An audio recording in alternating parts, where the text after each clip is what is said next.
আমাদের লিখিত অভিযোগের প্রেক্ষিতে এই বিষয়গুলোর সিদ্ধান্ত নিতে সেই 22 তারিখ থেকে শুরু করে আজকে 29 তারিখ পর্যন্ত শুধুমাত্র দেখছি, তদন্ত হচ্ছে, দেখব, সিদ্ধান্ত আসছে, এই ধরনের কথার মধ্য দিয়ে দীর্ঘসূত্রিতা হচ্ছিল।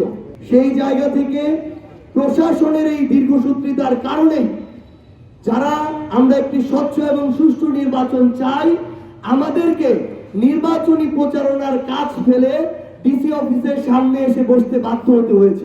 এর আগে 24 তারিখের দিকে জেলা প্রশাসনের একটি ফেসবুক পেজ থেকে জানানো হয়েছিল দুপুর 2টার মধ্যে সকল ধরনের আচরণ বহির্ভূত ব্যানার ফেস্টুন নামিয়ে ফেলার জন্য।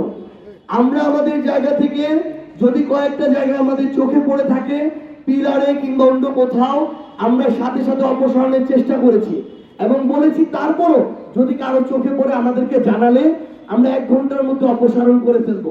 কারণ আমরা এই আচরণ বিধির প্রতি শ্রদ্ধা রাখতে চাই এবং আমরা মানতে চাই।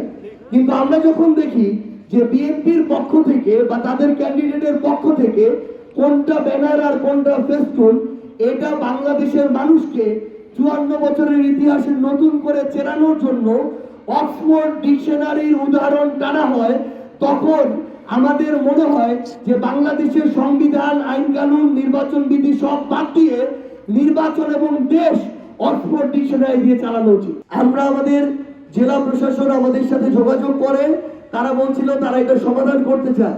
সমাধান তো আমরাও চাই। সেই জায়গায় আমরা আমাদের যৌক্তিক দাবিগুলো তাদের কাছে তুলে ধরেছি। আমরা নির্বাচন কমিশনকে কেন্দ্র করে একটা কথা বলতে চাই, বাংলাদেশের 54 বছরের ইতিহাসে এটা কোনোদিন আমরা দেখি নাই যে একটা ব্যানার, যেই ব্যানারটা সবসময় চড়ার দিক থেকে হয়, সেটা একজন লম্বার দিক থেকে বানিয়ে নতুন করে সংজ্ঞায়িত করছে এটা ব্যানার। এটা বাংলাদেশের এই নির্বাচনও 299 আসনের কোথাও হয় নাই। দ্বিতীয়ত, শুধু যদি সেটাও লম্বালম্বি ভাবে করার পরে সেটা যদি ঝুলিয়ে রাখা হতো, সেটাকেও মানা যেত, সমস্যা ছিল না।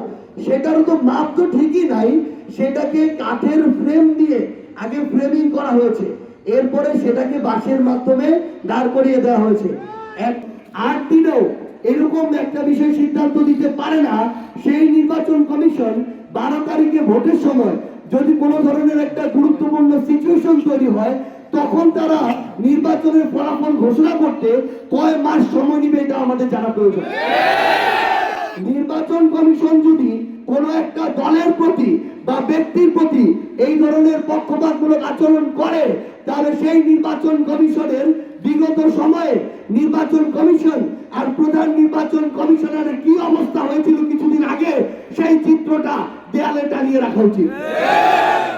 আমরা নির্বাচন কমিশনকে স্পষ্ট করে একটা কথা বলি, আমরা এই বাংলাদেশের 24-এর অভ্যুত্থান পরবর্তী সময়ে একটা স্বচ্ছ, সুষ্ঠু এবং নিরপেক্ষ নির্বাচন চাই।